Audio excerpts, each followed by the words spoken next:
Yes सरकार, माहौल chapter number 6 composition levy. सुनना बच्चों ध्यान से, अगर किसी भी सप्लायर का प्रीवियस फाइनेंशियल ईयर में एग्रीगेट टर्नओवर 1.5 करोड़ या उससे कम था तो करंट फाइनेंशियल ईयर में वो चाहे तो कंपोजिशन स्कीम ले सकता है, और अगर कंपोजिशन स्कीम लिया है तो जब तक उसका करंट फाइनेंशियल में एग्रीगेट टर्नओवर 1.5 करोड़ क्रॉस नहीं होता है तब तक वो कंपोजिशन में रह सकता है।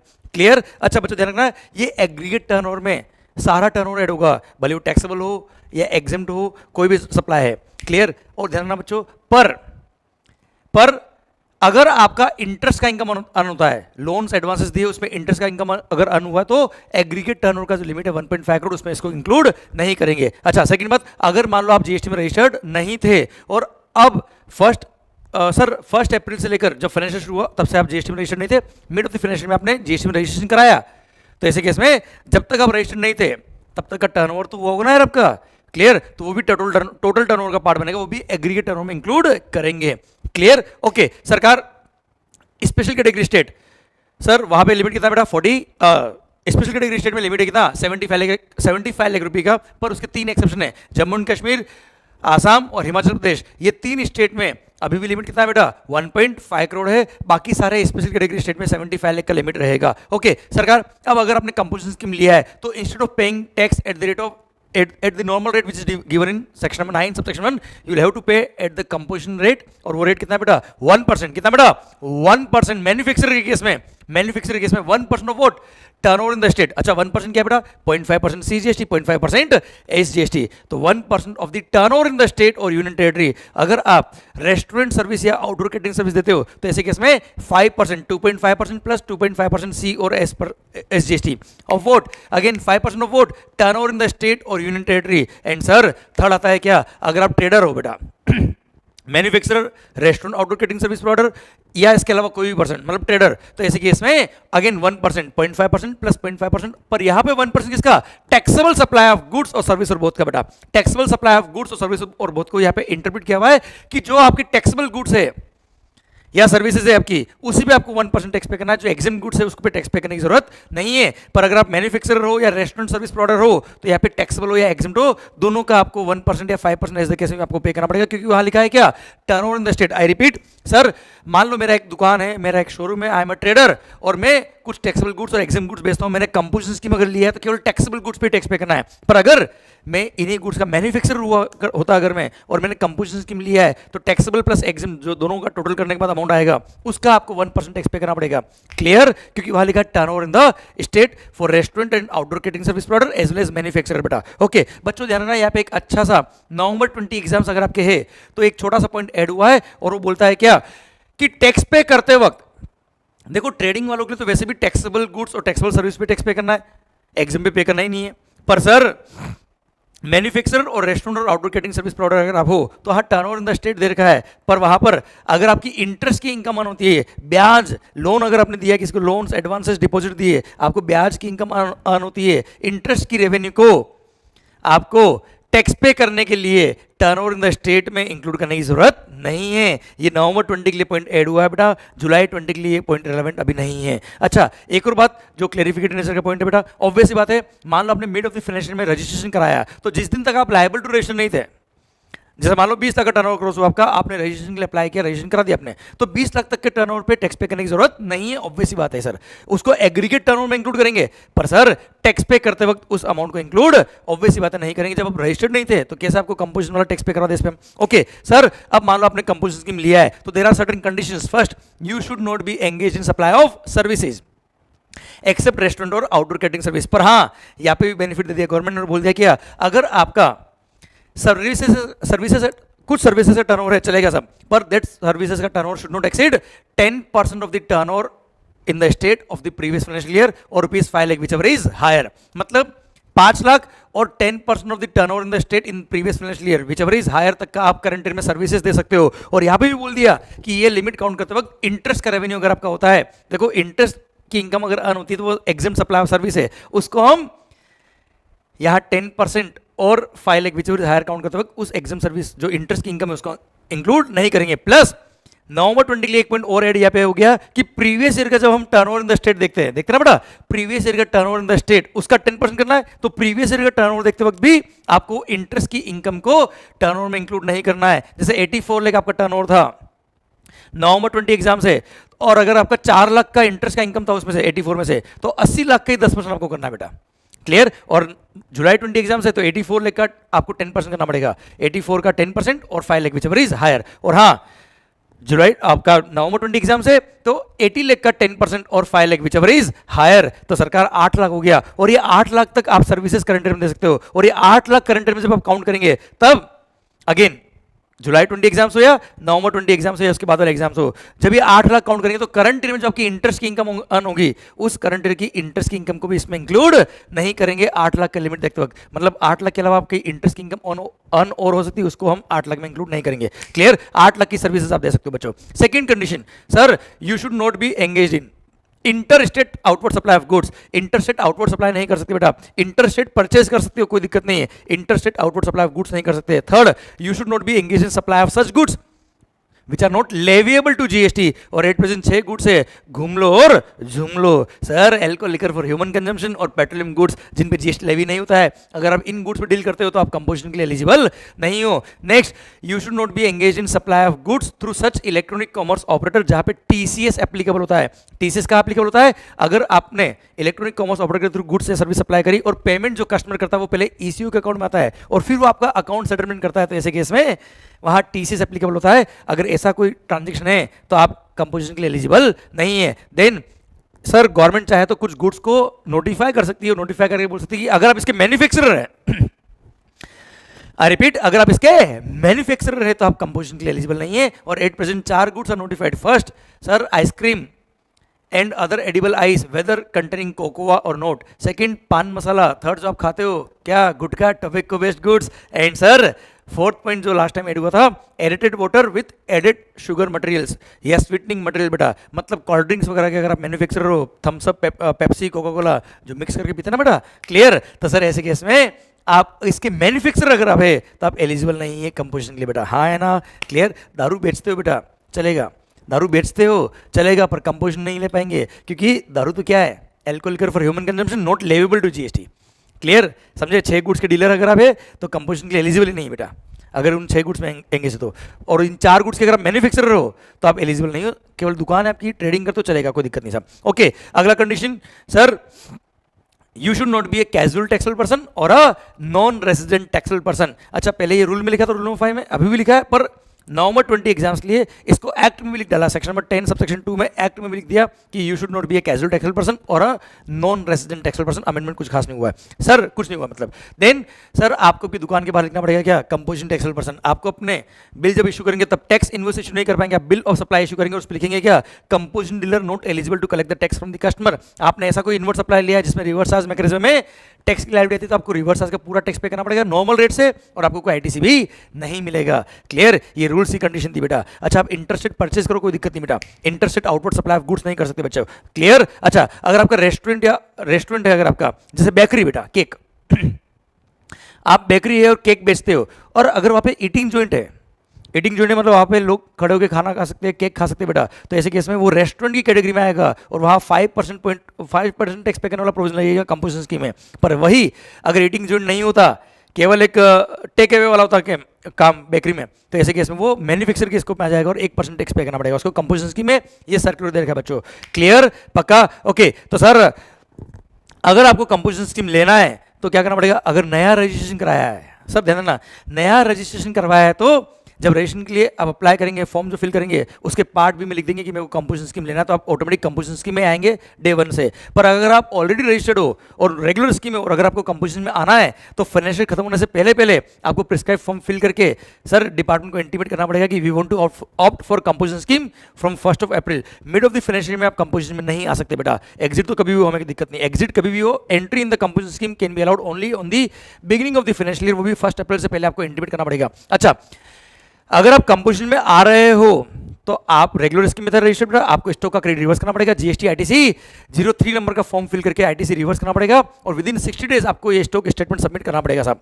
क्लियर? और कितना आईटीसी आपको रिवर्स करना, ये मैं आईटीसी चैप्टर के अंदर ऑलरेडी पढ़ा चुका हूँ, चैप्टर 5 के अंदर। ओके, और अगर आप कंपोजिशन से बाहर निकल रहे हो बेटा, अब exit from the composition scheme के केस में क्या होगा बेटा, या तो एग्जिट कब होंगे बेटा, या तो आपका टर्नओवर क्रॉस हो गया, या जो कंडीशंस दे रखी है वो आप फुलफिल नहीं कर पा रहे, जैसे आपने इंटरसेट सप्लाई करना चालू कर दिया, ईसीयू के थ्रू सप्लाई करो जहां पे टीसीएस एप्लीकेबल होने लग गया बेटा, तो ऐसे केस में अब आप कंपोजिशन के लिए एलिजिबल नहीं रहे। तो जिस दिन आप कंपोजिशन से बाहर निकलते हो, या आप चाहो तो वॉलंटरी भी कंपोजिशन से बाहर निकल गए सर, तो उसके 7 डेज में डिपार्टमेंट को इंटीमेट करना पड़ेगा कि हम कंपोजिशन से बाहर निकल गए इस दिन से। सेकेंड थिंग साहब, आपको कंपोजिशन से बाहर निकलोगे, रेगुलर स्कीम में आ जाओगे तो स्टॉक का आईटीसी मिलेगा, तो आपको क्या करना पड़ेगा sir, stock statement in the form number GST ITC 01 number का फॉर्म फिल करना पड़ेगा विद इन नेक्स्ट 30 डेज, और वो स्टॉक का आप क्रेडिट ले पाएंगे इनपुट और कैपिटल गुड्स का जो लास्ट 1 साल में परचेस किए हुए हैं। क्लियर? डन। सरकार, ये जब कंपोजिशन में आते हो तो क्या करने का, और कंपोजिशन से आते हो तो क्या करने का, ये बात हमने कर ली सर। अब सर ध्यान देना, अगर आपने कंपोजिशन स्कीम ली है तो you can not collect the tax from the customer, you can not issue tax invoice, ना उसको कोई क्रेडिट मिलेगा ना आपको कोई आईटीसी मिलेगा। ऑलरेडी रेट आपकी इतनी कम कर दी है, अब आपको किस बात का आईटीसी बेटा। क्लियर? सेकंड थिंग, अगर आपको कंपोजिशन लेना है तो जिस पेन नंबर पे आपका रजिस्ट्रेशन है उस पेन नंबर पर जितनी भी ब्रांचेस है सब पे कंपोजिशन एक साथ लेना पड़ेगा, और अगर एक भी ब्रांच कंपोजिशन से बाहर तो सारी ब्रांच कंपोजिशन से बाहर। ध्यान रखना, पेन नंबर पे जितने भी रजिस्ट्रेशन नंबर है आपके सब पे या तो कंपोजिशन लेना है या सब पे किसी में भी नहीं लेना बेटा। एक भी ब्रांच कंपोजिशन से बाहर तो सारी ब्रांच कंपोजिशन से बाहर। अच्छा, अगर आपकी एक भी ब्रांच स्पेशल कैटेगरी स्टेट में रजिस्टर्ड है other than Jammu and Kashmir, Assam और हिमाचल प्रदेश, तो sir aggregate turnover limit is 75 lakh. तो अगर एक भी ब्रांच आपकी उन स्टेट्स में है तो पूरे इंडिया में जितनी भी ब्रांच है सबके लिए एग्रीगेट टर्नओवर का लिमिट कितना हो जाएगा, 75 लाख हो जाएगा, क्योंकि पूरे इंडिया का टर्नओवर देखते हैं हम 75 लाख काउंट करते वक्त, और जैसे 75 लाख क्रॉस हुआ वो ब्रांच कंपोजिशन से बाहर, जैसे ही स्पेशल कैटेगरी स्टेट वाली ब्रांच कंपोजिशन से बाहर तो सारी ब्रांच कंपोजिशन से बाहर। ओके सर, अब ध्यान देना बेटा, अगर आपने कंपोजिशन लिया है तो सर आपको जीएसटी रिटर्न जो फाइल करना पड़ेगा जीएसटीआर 4 के फॉर्म में होगा, वो एनुअल रिटर्न होता है, फाइनेंशियल खत्म होने के बाद 30 अप्रैल तक आपको फाइल करना पड़ता है, पर क्वार्टरली आपको जीएसटी सीएमपी 08 के थ्रू आपको टैक्स पे करना पड़ेगा क्वार्टरली बेटा। ओके, और वो क्वार्टरली होगा sir 18th of the next month बचा। ओके माहौल, 18th of the next month तक क्वार्टर खत्म होने के बाद आपको जीएसटी सीएमपी 08 फिल करके टैक्स पे करना होगा। ओके सरकार, अब ध्यान देना बेटा, अगर आपने कंपोजिशन स्कीम लिया हुआ जबकि आप एलिजिबल नहीं थे तो प्रॉपर ऑफिसर के पास पावर है कि वो आपको शोकॉज नोटिस इश्यू करेगा और आपको बोल देगा कि आप कंपोजिशन के लिए एलिजिबल नहीं हो, आप कारण बताओ, हम आपको कंपोजिशन से बाहर क्यों ना निकाले और difference amount of tax with interest and penalty क्यों चार्ज ना करें। और अगर उसने प्रूव कर दिया कि आप गड़बड़ किया है तो ऐसे केस में वो डिमांड ऑर्डर इशू करके आपसे टैक्स रिकवरी करेगा with interest and penalty as per section में 73 और 74 एज द केस में भी। Okay done. एक लास्ट सर्कुलर और इसमें बेटा withdrawal from the composition scheme कब मानेंगे? अगर एसएससी खुद विड्रॉल के लिए अप्लाई करता है तो सर वो जिस दिन वो जब अप्लाई करता है उसमें लिखेगा इस दिन से मैं कंपोजिशन से बाहर हो गया, तो उस दिन से वो कंपोजिशन से विड्रॉल माना जाएगा, but that date can be a retrospective date but that can not be beyond beginning of the financial year बेटा। जिस फाइनेंशियल में अप्लाई किया उससे पहले वाले फाइनेंशियल में नहीं जा सकता, उसी फाइनेंशियल की डेट हो सकती है बेटा वो। एंड अगर डिपार्टमेंट आपको कंपोजिशन से बाहर निकाल, किक मार के बाहर निकाल दिया, तू है ही नहीं एलिजिबल आगे कंपोजिशन में, तो कोई भी डेट डिपार्टमेंट जो बताता है कि इस दिन से आप कंपोजिशन में नहीं थे, कंपोजिशन से नहीं थे इस दिन से, तो वो दिन it may be before the financial also बेटा। हाँ है ना, वहां से कंपोजिशन बाहर हो जाएंगे और आपको difference amount of tax with interest with penalty पे करना पड़ेगा बच्चों। क्लियर? और अकॉर्डिंगली स्टॉक का आईटीसी आपको मिलेगा। ओके सरकार, ये गुड्स का कंपोजिशन स्कीम पूरा खत्म होता है। अब सर सर्विसेज का composition scheme notification number 2 of 2019 of central tax, बच्चों दिल थाम के सुनिएगा, सर्विसेज का कंपोजिशन स्कीम, और जिनके नवंबर 20 एग्जाम से सेम पॉइंट एप्लीकेबल है, बस अभी सेक्शन नंबर 10 सबसेक्शन 2A, मतलब पहले नोटिफिकेशन के थ्रू दिया था, एक्ट में नहीं लिखा था सर्विसेज कंपोजिशन स्कीम के लिए, अभी एक्ट में भी लिख डाला, पर जो नोटिफिकेशन लिखा था वही एक्ट में लिखा है, कोई अमेंडमेंट नहीं हुआ है। एक छोटा सा अमेंडमेंट बात कर लेंगे बाद में हम। तो सर सर्विसेज कंपोजिशन स्कीम भले section number 10 subsection 2A read with notification number 2 of 2019 बोल दो या केवल नोटिफिकेशन नंबर 2 ऑफ 2019 बोल दो, बात एक ही बेटा। सुनना बच्चों ध्यान से, नो डाउट मैंने नाम बोला है क्या, सर्विसेज का कंपोजिशन स्कीम, पर yes you can also supply goods भी सप्लाई कर सकते हो, कोई दिक्कत नहीं है। अब सर यहाँ पे कंडीशन क्या है? फर्स्ट, अगर आपका प्रीवियस फाइनेंशियल में एग्रीगेट टर्नओवर 50 लाख से कम था तो करंट ईयर में जब तक आपका एग्रीगेट टर्नओवर 50 लाख क्रॉस नहीं होता तब तक आप सर्विस सप्लायर का कंपोजिशन लेवी वाला स्कीम ले सकते हो। और ये स्कीम अगर आपने लिया है तो आपको आपका टोटल टर्नओवर का क्वार्टरली बेस पे टैक्स पे करना है बेटा, वही जीएसटी सीएमपी 08 फिल करके, पर 6% ही टैक्स पे करना है, 3% सीजीएसटी 3% एसजीएसटी, कितना 6% irrespective of any service any goods, ध्यान भले वो एग्जाम्प्ट हो टैक्सेबल हो, उसका रेट क्या है नॉर्मल कोई मतलब नहीं, 6% पे करना पड़ेगा बच्चों आपको। क्लियर? अब सर ध्यान देना बेटा, एग्रीगेट टर्नओवर 50 लाख काउंट करते वक्त, एग्रीगेट टर्नओवर 50 लाख काउंट करते वक्त एलिजिबिलिटी के लिए आपको सर, अगर आप लायबल टू रजिस्टर नहीं थे तो जिस दिन आपने रजिस्ट्रेशन कराया तो 1 अप्रैल फाइनेंशियल शुरू होता है, वहां से लेकर जिस दिन हमने रजिस्ट्रेशन कराया वो टर्नओवर भी काउंट करेंगे, क्योंकि टोटल टर्नओवर में तो वो भी काउंट होगा बेटा। पर जब टैक्स पे करने की बात आएगी तब उस टर्नओवर को काउंट नहीं करेंगे, टैक्स तो उसी टर्नओवर पे पे करना है जो रजिस्ट्रेशन होने के बाद आपकी टर्नओवर हुई उस पर बेटा।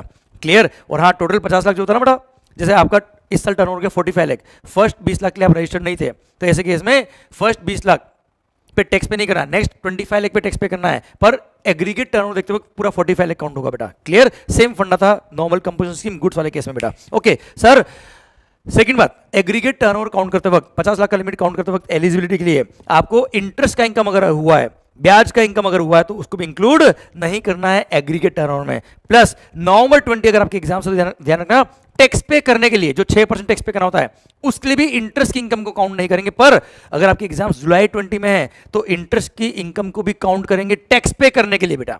मतलब सेम पॉइंट हुआ था नॉर्मल कंपोजिशन स्कीम में, सेम पॉइंट यहां अमेंडमेंट हो गया बेटा। रिपीट कर रहा हूं, जुलाई 20 अगर आपके एग्जाम से तो इंटरेस्ट पे भी टैक्स लग जाएगा कंपोजिशन स्कीम में, और अगर आपके नवंबर 20 एग्जाम से तो इंटरेस्ट की इनकम जो लोन्स एडवांसेस दिए उस पर जो इंटरेस्ट अर्न हुआ, एफडी का इंटरेस्ट वगैरह, उस पर टैक्स पे करने की जरूरत नहीं है। क्लियर? ये अमेंडमेंट रेट्रोस्पेक्टिव नहीं हुआ, इसलिए मैंने बोला नवंबर 20 के लिए एप्लीकेबल है, जुलाई 20 के लिए एप्लीकेबल नहीं है। ओके सरकार, अगली बात सर, बाकी सारी कंडीशन सेम है जो हमने नॉर्मल कंपोजिशन स्कीम में पढ़ी, पढ़ लेते फिर भी वापस बोल देता हूं मैं। सबसे पहली बात सर, ये कंपोजिशन स्कीम की कंडीशंस क्या है? फर्स्ट, आप सेक्शन नंबर 10 सबसेक्शन 1 का जो कंपोजिशन स्कीम था गुड्स वाला 1.5 करोड़ के टर्नओवर वाला, उसके लिए आप एलिजिबल नहीं थे तो ही ये स्कीम वाला बात करेंगे हम। सेकंड सर, आपका टर्नओवर प्रीवियस में 50 लाख से कम था। Third sir, you should not be engage in inter state outward supply of goods और सर्विस और बोथ, आप ऐसे किसी इलेक्ट्रॉनिक कॉमर्स ऑपरेटर के थ्रू गुड्स या सर्विस सप्लाई नहीं करना चाहिए जिसपे टीसीएस एप्लीकेबल होता है। देन सर, आप ध्यान देना बेटा, ऐसे किसी गुड्स के सप्लाई नहीं होने चाहिए which are not leviable to GST. 8% से गुड्स घूम लो और झूम लो। Clear? And sir, you should not be supplier of following 4 goods, you should not be supplier of following 4 goods. बच्चों यहाँ पे सप्लायर लिखा है, वहां मैन्युफैक्चरर लिखा था। 4 गुड्स कौन से? वही paan masala, gutkha, tobacco based goods, cold drinks, aerated water with added sugar और sweetening material, and sir ice cream whether और नॉट कंटेनिंग कोकोआ, इसके आप सप्लायर है तो आप एलिजिबल नहीं हो इस 50 लाख वाले बेनिफिट के लिए बेटा। Clear? And sir, you should not be a casual taxable person, you should not be a non resident taxable person. Plus sir other points सारे सेम, पेन नंबर, जिस पेन नंबर पे जितनी ब्रांच है सबके लिए तो आपको कंपोजिशन एक साथ लेना है या किसी के लिए भी नहीं लेना बेटा। एक भी ब्रांच कंपोजिशन बार, सब कंपोजिशन बार। सर आप टैक्स इनवॉइस इशू नहीं करेंगे, आप बिल ऑफ सप्लाई इशू करेंगे। बिल पे लिखेंगे कि SSC not eligible to, SSC opted for composition scheme not eligible to collect the tax from the customer.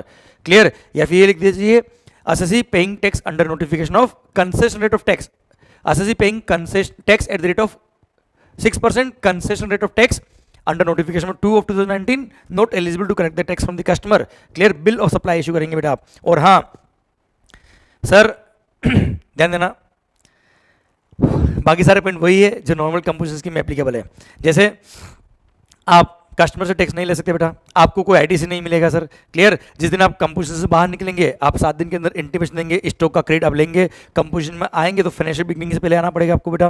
Clear? Stock का आईटीसी रिवर्स करना पड़ेगा। ये सारे गवर्निंग प्रोविजंस वही है एब्सोल्युटली जो गुड्स के कंपोजिशन स्कीम में थे। सर भारत माता की जय। सर आपने अगर देखा हो तो एब्सोल्युटली सेम पॉइंट यहाँ पे ऐड हो गए, बस यहाँ पे 50 लाख का लिमिट है, वहाँ 1.5 करोड़ का लिमिट है बेटा।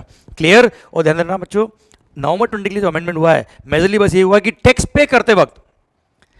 पे करते वक्त नॉर्मल कंपोजिशन स्कीम में turnover in the state manufacturer और रेस्टोरेंट के केस में इंटरेस्ट की इनकम को काउंट नहीं करेंगे, उस पर टैक्स पे करने की जरूरत नहीं है। और यहां पे भी नॉर्मल जो सर्विस सप्लायर का कंपोजिशन स्कीम है 50 लाख वाला बेटा, यहाँ पे भी टैक्स पे करते वक्त, टर्नओवर देखते वक्त उसमें भी इंटरेस्ट की रेवेन्यू को काउंट करने की जरूरत नहीं है। बस यही एक मेजर अमेंडमेंट है, बाकी ड्राफ्टिंग में इन्होंने एक्सप्लेनेशन ऐड की है, बाकी कोई चेंज नहीं हुआ बच्चों। और एक और जो नॉर्मल कंपोजिशन स्कीम है बेटा, सेक्शन नंबर 10 सबसेक्शन 1 वाली बेटा, उसमें जो बोला है कि you should not be engage in supply of services, पर उसमें लिखा है कि आप करंट ईयर में सर्विसेज दे सकते हो कितना, 10% of the turnover in the state in the previous financial year बेटा। तो प्रीवियस फाइनेंशियल का टर्नओवर इन द स्टेट देखते वक्त 10% निकालते वक्त आपको इंटरेस्ट की इनकम काउंट नहीं करनी। बस ये 2 पॉइंट ऐड हुए, कोई खास बात ऐड नहीं हुई बेटा। Thank you so much, all the best. माहौल और सर मजे मारते रहिए, पढ़ते रहिए, क्योंकि पढ़ेगा इंडिया तभी तो बढ़ेगा India. Thank you sir. Chapter 6 खत्म होता है अब।